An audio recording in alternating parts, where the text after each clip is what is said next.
On behalf of the Centers of Medicare and Medicaid Services, the Administration for Community Living, and the Indian Health Service, I would like to welcome everyone to the Long-Term Services and Support webinar series. My name is Amanda Fox, and I work for Kaufman and Associates. I'll be the moderator for today's webinar.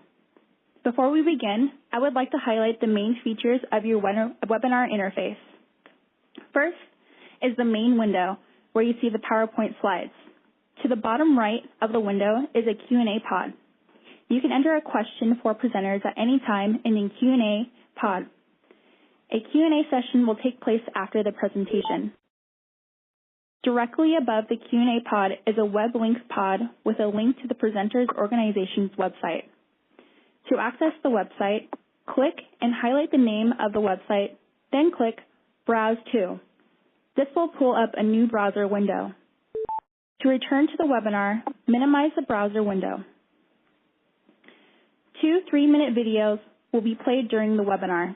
For audience participants that are accessing audio through your computer speakers, you will not hear the audio for the duration of the videos. For participants accessing audio through the phone line, you will hear sound while the video plays.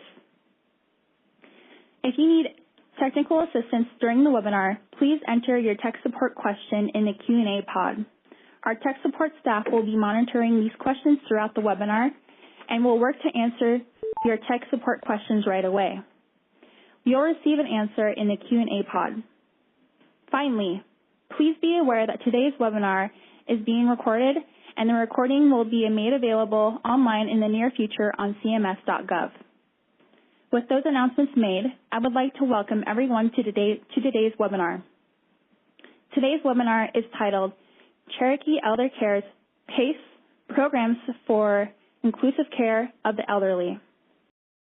We have 6 presenters today with us, and I will introduce each one. First, we have Dr. John Galdamez, who is the Medical Director for the Cherokee Elder Care. Next, we have Lori Medina, a licensed clinical social worker for the Cherokee Elder Care. We then have Thelma Pittman, a Cherokee Elder Care CFO and Marketing Manager. After that, we have Daniel Stout, who is the Center Manager for the Cherokee Elder Care. We also have Deborah Proctor, who is the Cherokee Elder Care Program Director. And finally, Laura Vance, who is the Quality and Compliance Manager for the Cherokee Elder Care.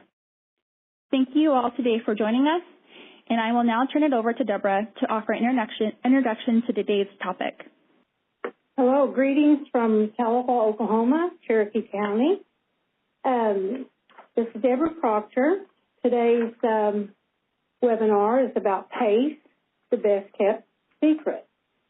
The learning objectives will be to describe the PACE model of care, to identify the PACE model and how it impacts the lives of elders by enhancing the quality of life using an interdisciplinary team approach to delivering compassionate and quality care.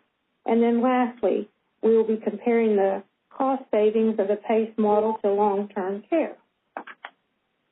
The webinar outlines what is PACE, why choose the PACE model, what are the challenges and opportunities, and then finally, question and answer. The Cherokee Elder Care mission is to enhance the quality of life and the autonomy of our participants, while enabling them to live safely in their homes and communities for as long as it is medically and socially feasible. Cherokee Elder Care is located in Tahlequah, Oklahoma, a city within Cherokee County. Tahlequah resides at the foothills of the Ozark Mountains, and it's a region referred to as Green Country. Tahlequah was established as the capital of the Cherokee Nation in 1839. Tahlequah can be interpreted as 2 is enough in the Cherokee language. Our logo, which is the turtle, signifies longevity and is a true sign of patience and long life to all. The colors are red, black, yellow, and white, traditional colors of the Cherokee Nation. The head of the turtle is comprised of leaves, which signify traditionally the medicinal plants used in the sacred healing of the Cherokees. On the back, the 7-pointed star represents the clans of the Cherokee Nation. And now I'm going to hand off to Daniel Stout. Thank you, Deb. So just a little background history on Cherokee Elder Care. We opened in August 1st, 2008. At that time, we had 2 participants that enrolled, one that was native, one that was non-native. We were the first PACE program to open within the state of Oklahoma. We are still the only PACE organization having a 3-way agreement with an American Indian tribe, CMS, in the state, and Cherokee Nation. So while Cherokee Nation sponsors our PACE program, it is nevertheless a federally and state-funded organization. Therefore, the program is not exclusive to just the American Indian population. And Cherokee Elder Care is one of the first rural PACE organizations to open in the nation. Today, we provide healthcare services to more than 160 participants. Approximately 50% of those are American Indian. The average number of years that a participant is enrolled in our program is a little over 3 years. The average Cherokee Elder Care participant's age is 71. We cover 32 zip codes, which is approximately 3,000 square miles in eastern Oklahoma. Over 60 employees from our community are employed at our organization. Our transportation fleet consists of 15 vehicles and 9 full-time drivers. Some of those vans seat 12 to 14 passengers. Others have seats that can be adjusted to accommodate more wheelchairs, and we're responsible for transporting them to and from our center and to and from doctor's appointments. And we also have an established contracted network of about 200 community and specialized physicians and vendors. In regards to what is PACE, PACE, of course, is a program of all-inclusive care for the elderly. The model is centered on the belief that it is better for the well-being of seniors with chronic care needs and their families to be served in the community whenever possible. PACE serves individuals who are age 55 or older, certified by their state as needing some type of nursing home level of care, able to live safely in the community at the time of enrollment, and live in a PACE service area. While all PACE participants must be certified to need nursing home care to enroll in PACE, only about 7% of PACE participants nationally reside in a nursing home. If a PACE enrollee needs nursing home care, the PACE program pays for it and continues to coordinate the enrollee's care. Delivering all needed medical and supportive services, that PACE program is able to provide the entire continuum of care and services to seniors with chronic care needs while maintaining their independence in their home for as long as possible. Services include the following. We have an adult daycare that offers nursing, physical, occupational, and recreational therapies, meals, nutritional counseling, social work, and personal care. Our adult day health center, our center here, is roughly 15,000 square feet. We have 5 exam rooms for the providers to see our participants. We have a lab, a medication room, and, of course, a PT and OT area. Medical care provided by a PACE physician familiar with the history, needs, and preferences of each participant. Home health care and personal care. All necessary prescription drugs. We are responsible for all of their medications. Social services. This department assists with finding funding resources for maybe utilities or housing and for eyeglasses and possibly dentures as well. Medical specialties such as audiology, dentistry, optometry, podiatry, and speech therapy. And speech therapy actually comes on site to our center and provides treatment and evaluations. We also provide respite care in a nursing home or assisted living facility, hospital and nursing care when necessary, and we also have a nurse and provider on call for after-hours emergencies. The PACE care model consists of professional and support staff, as well as contracted specialists to care for elderly participants. The interdisciplinary team, IDT, consists of 11 team members who holistically meet the needs of the individual participants. These team members are the primary care provider, registered nurse, physical therapist, occupational therapist, dietitian, center manager, CNA, home care coordinator, master social worker, which is also a behavioral health department, transportation manager, and our activities coordinator. Now I'm going to turn over the presentation to Dr. John Galdamez, our medical director. Thanks, Dan. All of us who are in the medical field probably entered the medical field with a great deal of idealism. I had a long career before coming to PACE, 40 years of critical care in the ICU. And I've been with the PACE program now for 4 years. And I would say that the PACE model of care is probably the very reason all of us entered the medical field in the first place. It is an absolutely comprehensive form of care that unites all disciplines into one concerted joint effort to change the entire quality of life of our elderly people. PACE is a multidisciplinary approach to medicine personified. In this model, we physicians are able to focus all the time, all the resources that are necessary to accomplish our goal for taking care of these participants. Time is no longer a factor. I don't have to rush through a busy list of patients to see in one day. We bring everything to bear to care for these participants, and not just health care, with physicians and occupational therapists and social workers and such, but we bring carpenters and plumbers and everything else to bear in an effort to comprehensively surround these people with an environment that makes them able to live in their own homes safely and not have to languish in a nursing home somewhere. Under the PACE model of care, Medicare and Medicaid no longer pay for what is done to the patient. In typical medicine, a physician gets paid for making an incision or doing some service, but in the PACE model of care, we're paid for actually what the patient has.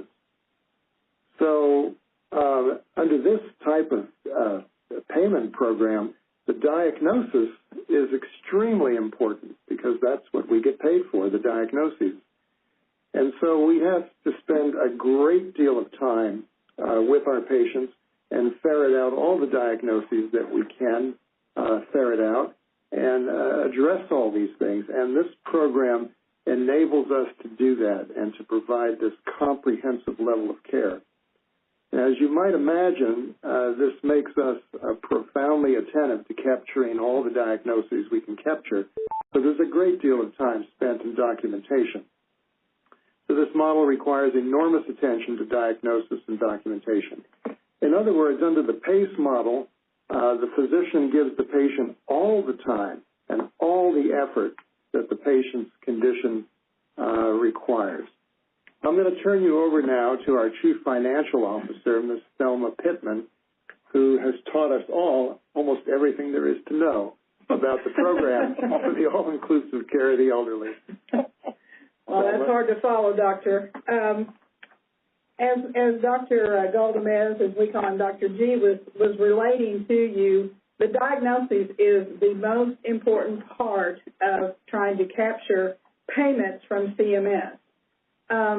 They qualify us on a risk score, which entails your county rate, your diagnoses, the normalization factor, also frailty factor. All these go into each participant individually, which ends up giving us a capitated payment for all of our participants at the first of the month. We also get a flat rate from our Medicaid representative in the state, Oklahoma Health Care Authority, which we really appreciate. This program is really geared toward dual eligibles. It's that way you get two pieces of the pot. You know, when you're a Medicaid-only participant, CMS does not,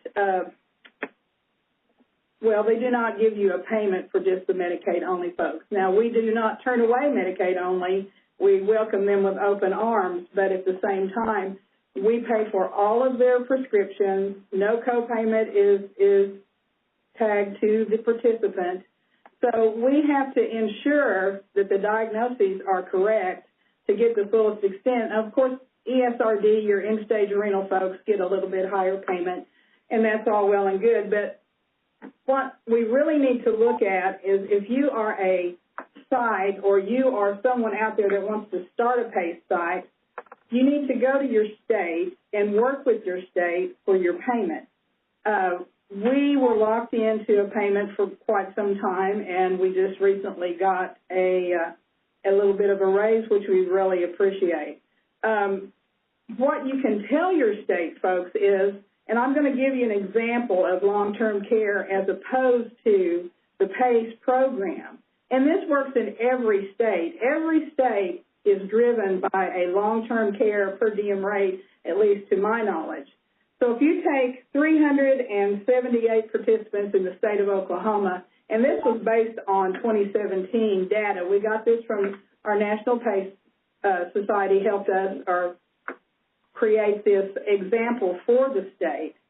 And if you look at this, 378 participants can give your state a savings of almost $2 million a year. Now, that's a big savings. They could run another program with $2 million a year. So that's what you need to bring to your state and explain to them what you can do by creating a PACE program in your state. We're also very well regulated. We have, of course, CMS. You have your 1/3 audits from CMS, which is a financial audit. You're governed by 42 CFR 460 regulations for PACE. You're also governed by 42 CFR regulations 423 for Part D. You are a Part D provider as well as a PACE program. So all these things come together, and it sounds like it's an overcoming or too much to deal with, but it's not. We're here to take care of the elderly, and that's what we strive to do to the best of our ability. And as I am saying that, I want to turn this over to our MSW, Lori Medina, who takes great pains to help our frail and elderly. Well, thank you, Salma. This is Lori, and I'm a behavioral health coordinator. The videos that you're about to see are some of our participants that have been in our program for several years. There's a couple and then one individual, that's going to speak to you, and then there's another picture and a little bio about his time here with PACE. So we'll watch the videos, and then we can talk some more, but I do individual and family and couples counseling, and I have seen these people on a regular basis, so they're pretty good videos. In America today, it is estimated that there are over 32 million married couples over age 65. As they age, many of them will develop long-term care needs. Often, one spouse will find himself or herself as a full-time caregiver at a time when their ability to provide care may be decreasing. Programs of all-inclusive care for the elderly, or PACE, can provide support to aging couples who want to continue living their lives together. After Terry Ann suffered a series of strokes, she feared that she might have to leave her home before she found PACE. Nursing homes scare me. I was scared to death after my strokes. I didn't fully understand what was happening to my body and my mind, and I lost so much. I lost my eyesight. I'm practically blind. I lost some hearing. And I lost the use of my left side. I can't dance anymore. Oh, I know that sounds funny, but that's important to me. I used to have fun. Leon's health problems had him considering retirement before Terry Ann had her strokes. Well, I used to do plumbing work and be able to take care of her because she had the stroke, before I got out of retirement. I helped her in a lot of ways. I helped her in every way. I helped her in her in and out of her wheelchair and getting her in and out of the car, taking her places, getting her in and out, and also doing the work here at home for her as making her dinner, and stuff like that, and all of her bathing is done by me, because if it was me, she would be doing the same thing for me. PACE has helped me out so much. I can't say how much I appreciate it, but they've done it all. With the goal of keeping enrollees in the community, PACE organizations often assist family caregivers. I would probably be 6 foot under because I came from a background where I did not live a life that was good, alcohol was involved. And, without PACE, I don't think I'd be here. I really don't, because they've helped me in counseling and helped Terry Ann and I both in counseling. And you know, I was told that if anything like that ever came up, to just call and, you know, they would talk to me. The PACE has saved me by helping me with Terry Ann in a lot of ways. Oh, gosh. Without them, it would be tough. It would be rough, yeah. But I'm thankful for PACE. It's my safe haven. To find out more about how organizations like yours can help the millions of older couples like Leon and Terry Ann in need of care and support, visit the PACE 2.0 website. That is PACE2-0.org. Well, I want everyone to know that Terry Ann did have her chance to dance with Leon. We had a sweethearts party on a Valentine's Day, and she got up with the help of a lot of the staff, and she did get her dance with Leon.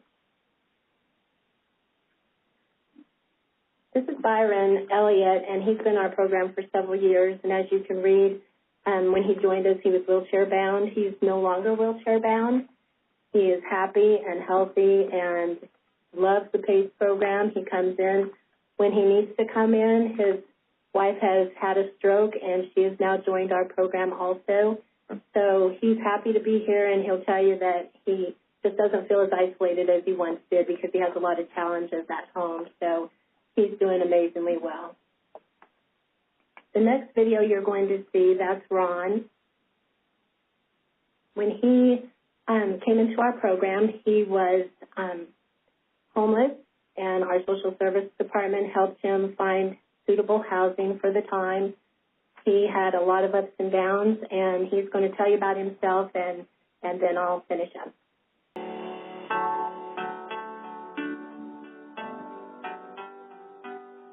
In America tonight, it is estimated that over 450,000 people are homeless.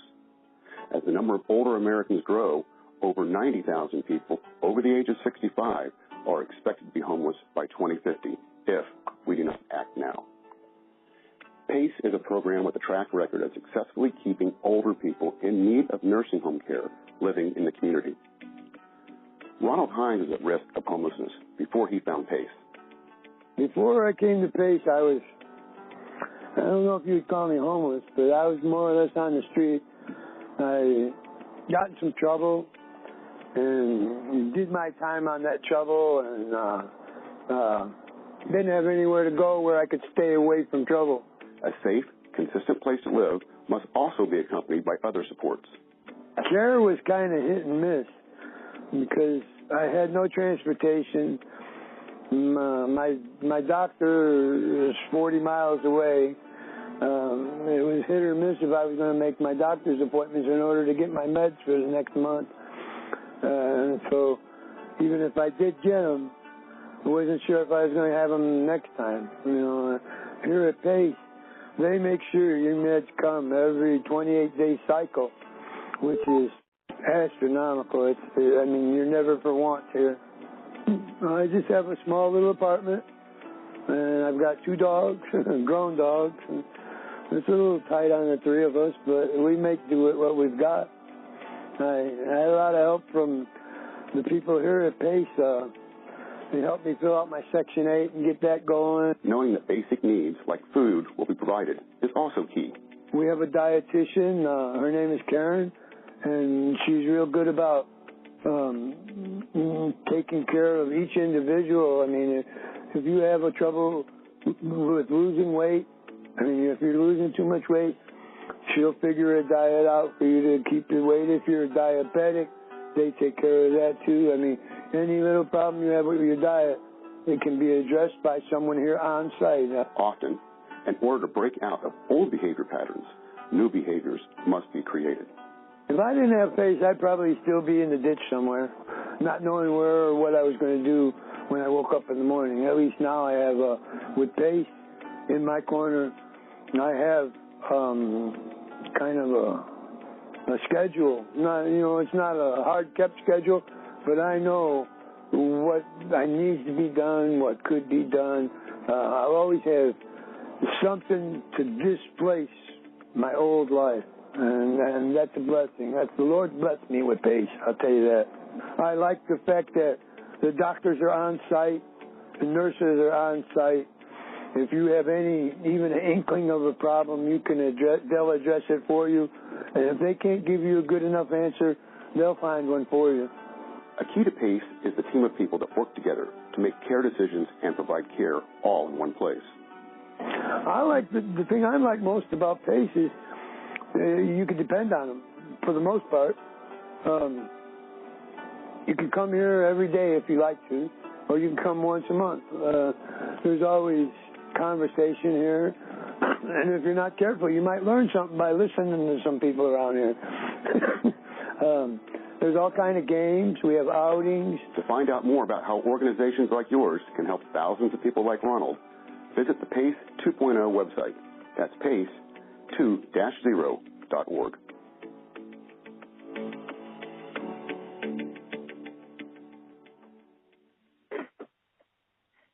So by now I'm thinking that you guys are all feeling like there's a lot of challenges to PACE and a lot of challenges to our participants, and there are numerous challenges. And with the team approach and the people that I work with, it takes all of us to create something that we might have to come out of the box with. We have to find some way to help. We've transported him to AA meetings. He's had difficulties with 2 dogs and trying to find another stable home. And we've called the Humane Society. We've gotten his dogs taken care of. So there's just numerous challenges in the PACE program, but it's got to be the most wonderful model of care there is. And so we'll continue, and I implore all of you to continue to fight and open a PACE site. I'm going to pass it back to Deb, our program director. Thank you, Lori.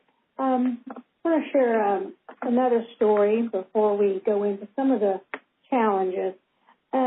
This is a story about Myrtle Marie Wexner.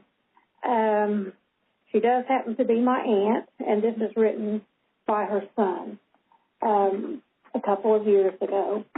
When she came to PACE, she was just in very deep grief at the loss of her recent death of her husband. She had grown hopeless. She had grown isolated. She was very frail. She was smoking heavily. She was gambling a lot. And the quality of her life was, she just had lost any reason to live. So when she came into PACE, over just a short amount of time, she was able to begin to deal with her grief. She stopped smoking. She began to take care of her meds. Her walking became steadier. She was able to get some of her business affairs in order. And most of all, I think that I would say as a family member and as a director of PACE is that she had hope again, and she found joy and quality in her last days. And so we're eternally grateful for that. And I want to mention, too, that my late brother passed away end-stage renal dialysis at the age of 57 at PACE. And that team, I wasn't here at the time, but the team made a profound difference in the lives of my brother and the family. So with that, I'm going to hand it over to Laura Vance. Thank you, Deb.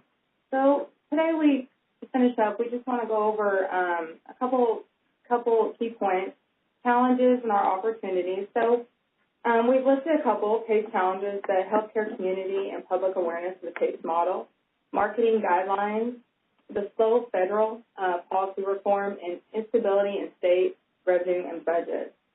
So to give you some insight to what state budget instability can potentially look like, we have listed just a quick timeline example for Oklahoma.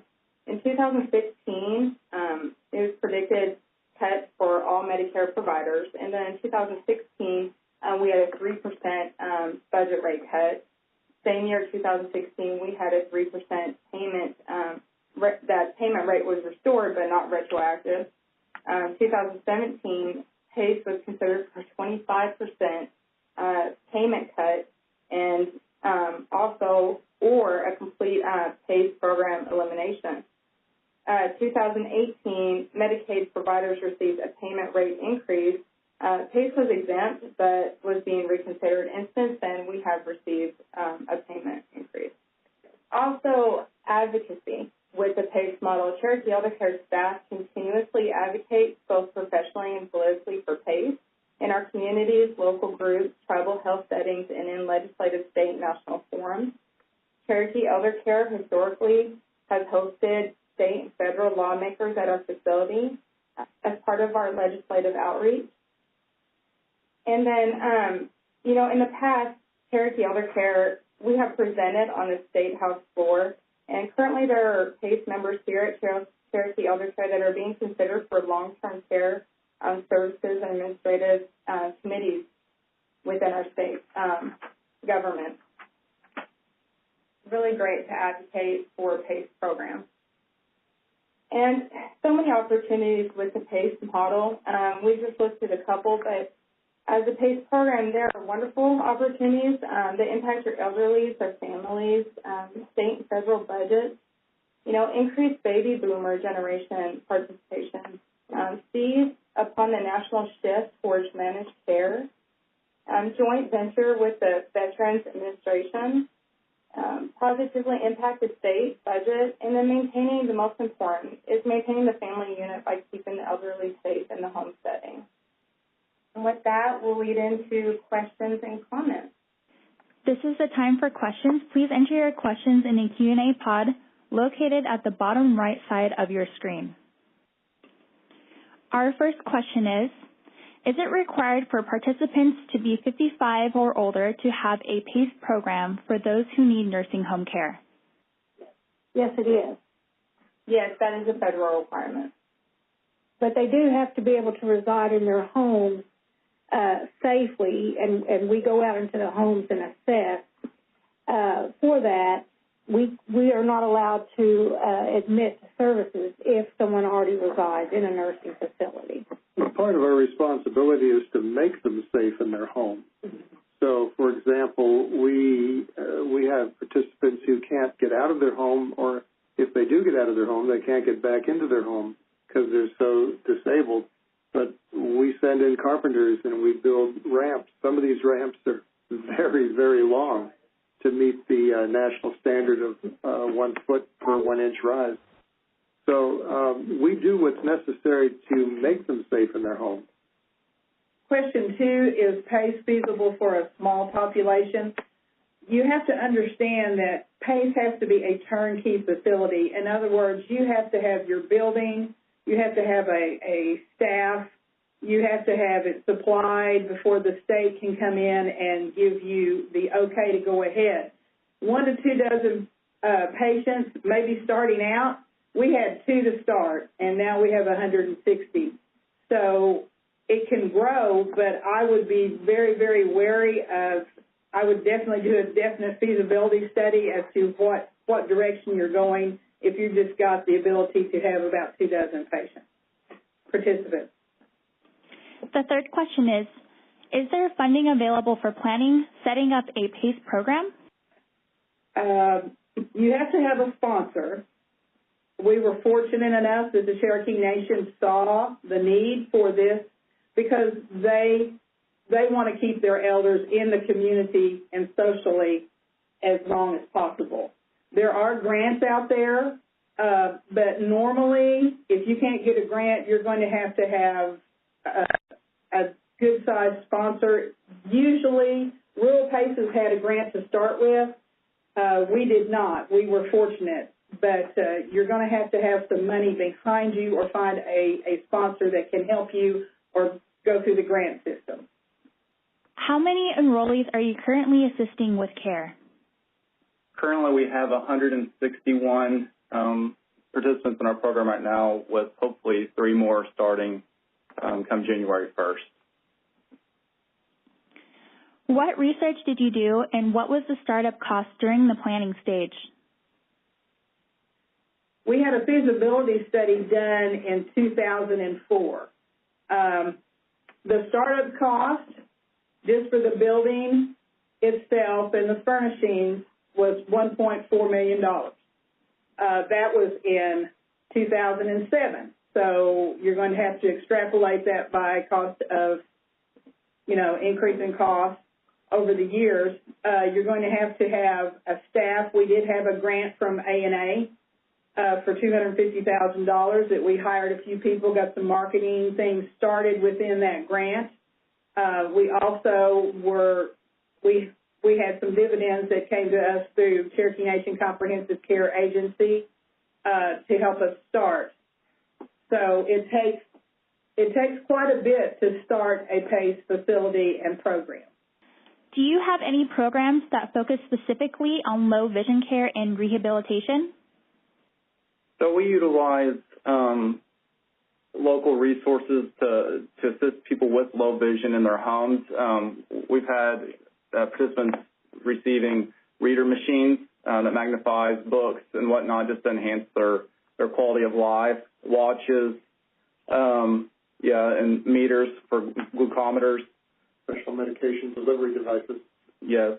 And we've tried to set up programs here at the center specifically, but those participants didn't necessarily participate. And we actually have a school for the blind close by that we've worked with in the past as well. So those are the things we've done so far. And as far as rehab, we have on-site physical therapy, occupational therapy, and then speech therapy that does come in. If an acute rehab is needed, then we have those as contracted vendors as well. If you are unable to provide a PACE-required service, are you able to contract it out? Do your services have to be delivered in one facility? No, we have specialists all over the state that we use, and we send patients out quite regularly for cardiologists, orthopedics, ophthalmology, neurology, rheumatology. We have those kinds of services all over the state. Neurosurgeon, inpatient, outpatient, everything that a person could need. Another example is a kidney transplant. One of our patients this year, we had a transplanted kidney, and we provide that service as well through the University of Oklahoma. So everything, we have to provide everything for these folks. We're not able to decline or say that we don't want to do that. Can I just interject here? We follow Medicare and Medicaid guidelines. If there is something that is not within those fee-for-service guidelines that a participant needs, our interdisciplinary team takes that need by service request and sees if that is medically, socially, physically necessary for that participant. As Dr. G said, we can't limit ourselves. That is why they fund us to take care of these folks. Do you think there is support for PACE expansion in other states? Is this program feasible in all 50 states? And what was your startup time for planning to launch? Well, there are 250 sites in 37 states. So you could probably get help from anyone in a neighboring state. The PACE community is very helpful. NPA is there to help also. They can direct you. Your regional CMS representatives can help you. First you have to get a program established, and then you can expand. I don't know about expanding into another state. That's something that I've never tried. Expanding to Arkansas from Oklahoma, you'd be in the same CMS region, but I'm not sure what the guidelines are on that. I apologize that I don't know that, but you could call your CMS representative and they could probably tell you how that could come about. And the other part of that question is, like us, with our three-way agreement in our tribe, we have had a number of tribes that have come on site here, and we've provided training and education for them to consider to start up. When we went to the National PACE Association annual conference recently, we met with the Seneca tribe out of New York. And so, I mean, that should always be an option. At least it doesn't hurt to check on that. Is any financial contribution requested from Medicare and Medicaid participants? No, the participants don't pay anything if they're a Medicaid. There's no co-payment. We function on the other side of getting the participants their diagnosis. On the other side of that coin, we function like an HMO. We pay for all of their services through 1,500 and UV claim forms. We take care of all those, and we function like Medicaid, like payer of last resort. The participant pays nothing. They pay nothing for their medication. There is no copay for that, and that's a very unusual program, but we are a Part D provider, as I said earlier, and we do not bill the participant. There's lots of times, sometimes facilities get misunderstand and they bill the patient, and the patient brings those to me, and our department takes care of that and contacts the facility and says, no, you cannot, we've paid 100% of Medicare allowable, and the participant is not liable for any of that. Does Cherokee PACE provide cultural competency training for working staff with Native elders? Yes, ma'am. We do. A lot of our staff are Native themselves, but we do all ethnicities here.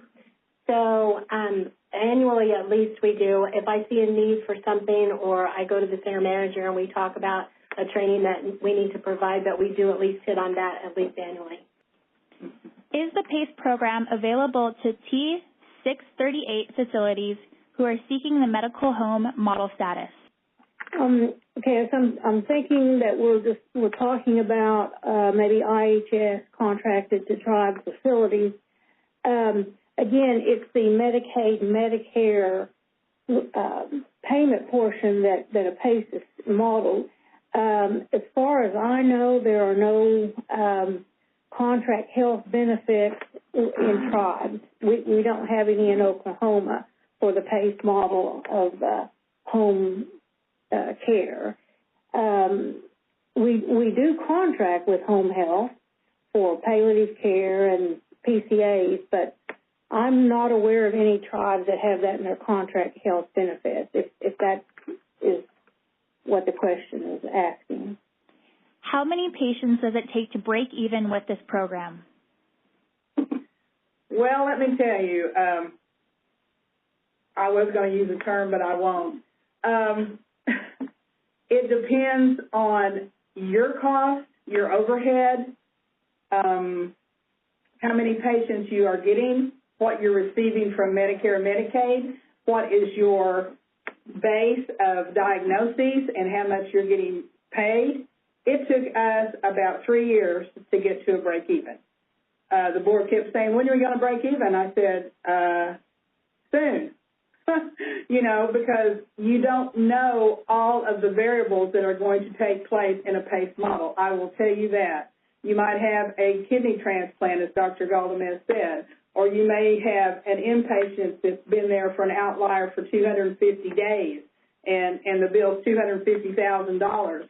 So it depends on how you work your contracts, what kind of rates you get there, how much money you've got saved, and how many participants, and how are they, and what you're getting paid for those participants. So it is a combination of several things, and all you can do when you start one is get your averages, look at your fee-for-service from the state, get someone who will do a feasibility study that's done it before and understands PACE, and go from there and project a break-even. Could you tell us more about how respite care works? Yeah, so we have a policy where we allow the participants to use 14 days out of the calendar year for respite. So that can be a nursing home or assisted living, and they can take the full 2 weeks at one time, or they can spread it out over the whole year. Sometimes caregivers will say, hey, I'm going to be out of town this weekend. Can they go into respite for just a couple of days? And we'll coordinate that with a local nursing home or assisted living facility. And sometimes they do take the full 2 weeks. It just depends on if there's a lot of caregiver burnout and if they just need time to kind of recoup and do that. But it's very flexible. It's just whatever works best with the family and the participant. And to also add into that, if it's identified by the IDT, the medical team, that there is an emergency or there's a need for caregiver burnout of participants to utilize more than 14 days, that's a term that was set at Elder Care. We have met the needs of the participants and agreed to go up to 30 or 45 days of respite at a time to cover the needs for that family. Might add too that in the recent tornado situation here, our job on Saturday was to transition any of our participants that might be in damaged homes to respite care, and that did happen. We did have to make those contingency plans for respite care. You mentioned that Medicare Part D is go ahead if you have more to add to that question. No, I was just going to answer 14. Low-income subsidy is part of your payment for Part D. When you receive your reports from CMS, when you are an established program, it's going to break down and show you that you get so much for low-income subsidy for each participant on Part D. Okay? And to repeat the question was you mentioned that Medicare Part D is covered. Do you also sign people up for the LIS Extra Help Program? And that was the answer to that question. The next question is, does IHS have a role in the PACE program? I think it would be amazing if IHS could have a role in a PACE program. I worked many years in IHS, and I am unaware of that aspect as anywhere in the nation. If there's, if anyone knows of any, I hope they'll write in. But to my knowledge, IHS doesn't have contracted health benefits for hospice, home care, skilled nursing, long-term care, and PACE would be right up there as very important. I hope we will have a champion for that very, very soon. Can PACE be coordinated with the CHR IHS funded program? Well, I think it could, but it would still have to be in compliance with Medicare and Medicaid regs. It would have to be just a benefit because the plan of care has to be in alignment with Medicare and Medicaid regs. It would be a delicate situation, but I have no doubt that, a champion could work this out. It would take a lot of work, but I could see it could happen. Is there a termination of services for participants who do not comply with the PACE policies? So when a participant enrolls in the PACE program, we have an enrollment packet, and we go over policy and procedures, and there is a federal regulation about a participant that does not agree with the termination. And you do have to communicate with your state, your documentation. You do have that option to terminate, but once again, it goes through the state and the federal level as well for review. Are all referrals for specialty and inpatient care included in your rate estimate? And is this based on each individual's diagnosis?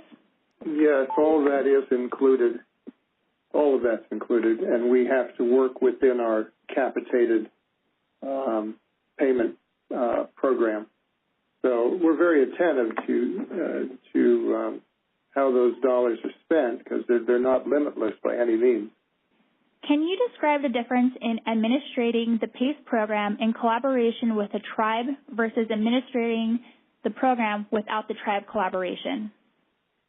So for Cherokee Elder Care, our governance is through our tribe. Our governing board is each individual is nominated by the chief, the council confirms, and that is our immediate supervisors in in Cherokee Elder Care, and above the governing board is the council of the Cherokee Nation, and then ultimately the chief. So there are some really positive aspects of that, and as long as you comply with Medicare and Medicaid, I think it's just a plus. It's been helpful to us. I mean, again, it gave us a startup. I worked a lot of private sector. I haven't worked private sector with PACE, but that would be the only difference. You don't have that three-way agreement with the tribe, and so you don't come under their some of their personnel policies, but you also don't have some of the benefits. So I just have a very positive experience. Do you have a stop-loss policy for unexpected, catastrophic, or high-cost care? We endeavor to create and work with our folks in the inpatient industry, long-term, the LTACs. Those are usually where you get your expensive, high-priced UBs. But I have worked very diligently to get all of our contracts to state 100% of Medicare allowable. That helps us because when you might look at a $250,000 inpatient bill, but 100% of Medicare allowable is not going to be $250,000.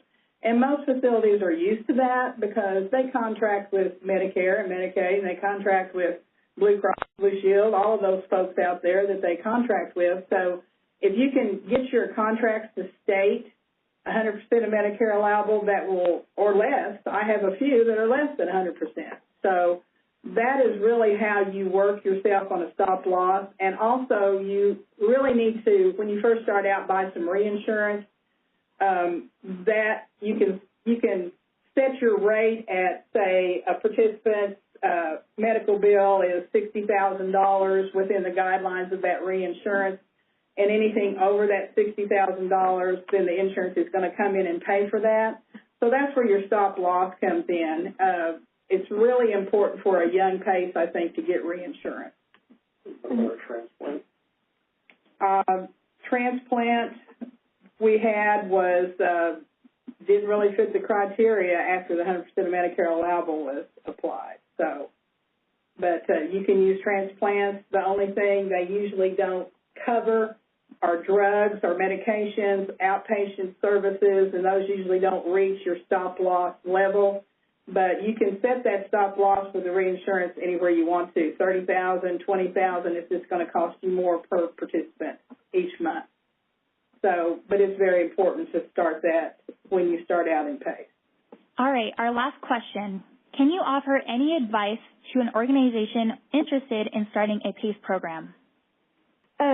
Well, definitely work with your state Medicaid, and of course CMS. The National PACE Association is a excellent resource. And then most of all, you've got to have a funder. Is there anything else you'd like to offer? Well, you really need to get a feasibility study. You need to do some research and find your deep pockets of dual eligibles, because that is where you're going to make most of your payments per your participants. So that's a very, very important thing, and there's lots of folks around that have done feasibility studies that are very well and very good at it, and I think that would behoove you to do that first to see if it's really something in your area that's going to fit and work. And we certainly want to invite anyone that would like to schedule an on-site visit. We proudly do that as often as possible, and if you call us. Mm-hmm. And we all attend, the leadership here attends the NPA conference, the National PACE Association conference every year, and we can certainly, if any of you show up there, we can meet with you there as we did with the Seneca tribe this year. But we always have a group that represented us there. All right. I would like to thank the Cherokee Elder Care program team for joining us today and sharing information about the programs for all-inclusive care. In closing, I would like to remind everyone that today's webinar was recorded and the audio and presentation slides will be made available online at cms.gov. on the Tribal LTSS Technical Assistance Center website. Thank you again for joining today's webinar. Our session is now concluded.